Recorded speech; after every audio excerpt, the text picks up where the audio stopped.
Salam alaikum. Adhérez moi, j'espère que tout le monde va bien. Voilà, aujourd'hui je trouve l'occasion de faire comme une vidéo par rapport à la suite à la formation des la dernière fois.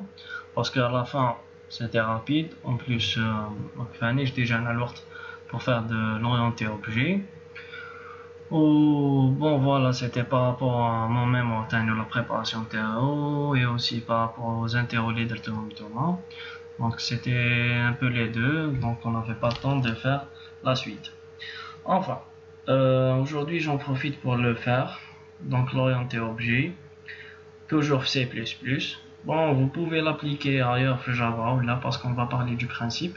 Mais à un certain moment, côté syntaxique, ça change pas beaucoup, mais bon, je préfère rester C++.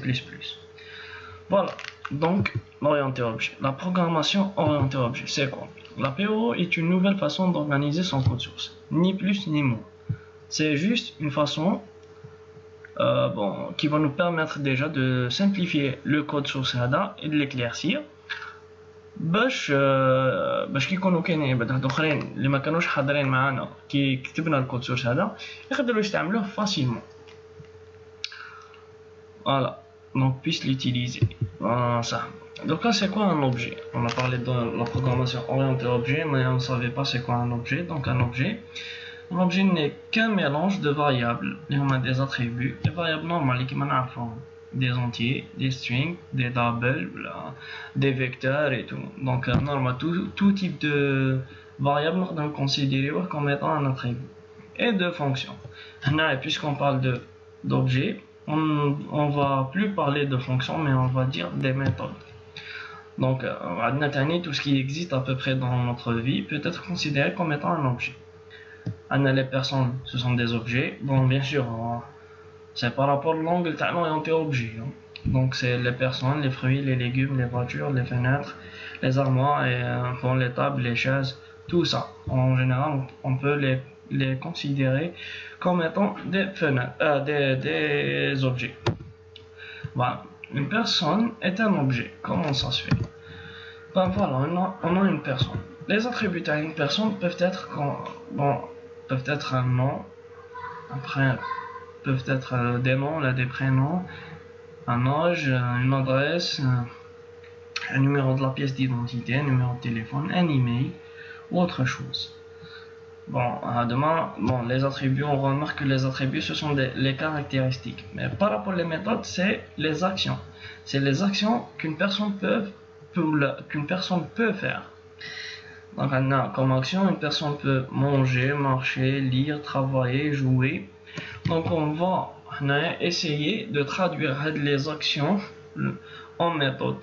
Donc c'est ça la modélisation orientée objet.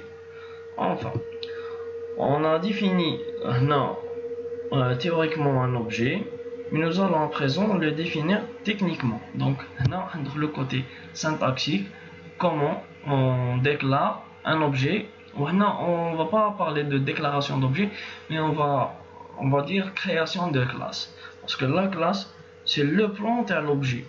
Donc c'est l'objet en lui-même, c'est le moule. Le moule hadak, c'est la classe. Donc c'est ça. Donc la classe, c'est le moule à l'objet. En donnant des valeurs, les attributs de la classe, il y a un objet. C'est pour ça qu'on dit qu'un objet est une instance de la classe. On va voir ça dans code blocks. Ça, dans le code blocks, bien sûr, on a un main simple. Un main simple. Un main simple, déjà, on va vérifier si le code s'exécute ou là. On voit qu'il s'exécute normalement. Donc, il n'y a pas de problème. Ensuite, on va faire personnage. Dans le personnage, j'ai déjà écrit les méthodes ou les attributs à la classe. Donc là on va s'intéresser la syntaxe donc c'est par rapport à ça ou par rapport au point virgule donc voilà. On va pas s'intéresser le mot clé private ou public parce qu'on en a pas déjà parlé, donc le prochain tuto inchallah on va parler en détail. عندنا تاني هاد la syntaxe ou l'instruction qui nous permet de déclarer un constructeur. Donc نحكي لكمش عليه الحمد لله خليه de côté. عندنا aussi ce qu'on appelle un destructeur, on va en parler تاني من بعد. Sinon في les méthodes هنا رانا نشوفو la première méthode recevoir des dégâts اللي عندها comme paramètre un nombre de dégâts. عندنا تاني void attaquer اللي هي bon on va attaquer un personnage, donc un autre personnage. خليوها تاني bon voilà, donc هذه هي عندها comme paramètre une cible اللي هو personnage. عندنا تاني boire une potion de vie هنا زعما comme s'il va boire une potion de vie, donc زيدلو في l'attribut تاعو في le vie, donc elle va augmenter ses chances de vie. Voilà, donc changer l'arme عندنا هنا le nom de l'arme ou les dégâts اللي يديرهم l'arme, donc ils vont changer des trucs par rapport لهنا ou par rapport لهنا. وعندنا تاني une fonction qui retourne un booléen اللي تقدر تقول لنا est-ce que le personnage تاعنا il est en vie ou là. Bien sûr il va vérifier est-ce que vie تاعو est égal à 0, donc il est mort, sinon il est en vie, donc sinon return true.